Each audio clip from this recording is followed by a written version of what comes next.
আসসালামু আলাইকুম গাইস, সবাই কেমন আছেন? আশা করি সবাই অনেক ভালো আছেন, সুস্থ আছেন। আমি আলহামদুলিল্লাহ আপনাদের মাঝে একটা ভিডিও নিয়ে আসলাম। তো এই দেখেন মিষ্টি কুমড়া রয়েছে, বেগুন ছোট ছোট, যেগুলো আমাদের বাংলাদেশে কিন্তু খাই না, আমরা বড় হইলে খাই। তো এগুলোর ভিতরে হচ্ছে এরা যে কিমা কাবাব বানায়, ওই রকম ছোট ছোট মাংস দিয়া, তারপরে মনে করেন ভিতরে চাল, আল্লাহ চাল দিয়া, সম্পূর্ণ মশলা দিয়ে ভিতরে ভরে, এটার নাম হয় কুছা। আর এই যে এটা দেখতে পাচ্ছেন, এটা হয়েছে গিয়ে আপনার আমাদের দেশে যেমন এই যে আঙ্গুল পাতা আছে না, এমন আঙ্গুল পাতা দিয়া পরে মনে করেন ভাত চাল সব কিছু কি মশলা টশলা মাংস টাংস দিয়ে এটারে বানানো হয়।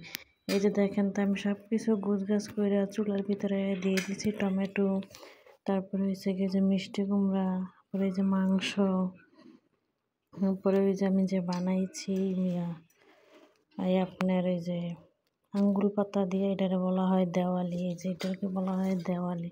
তো আমি সব কিছু গুছগাছ করে দিয়ে দিছি চুলার ভিতরে। তাই ভাবলাম যে একটু এই নিয়ে নেই, ছোট্ট একটা ভিডিও নিয়ে নেই।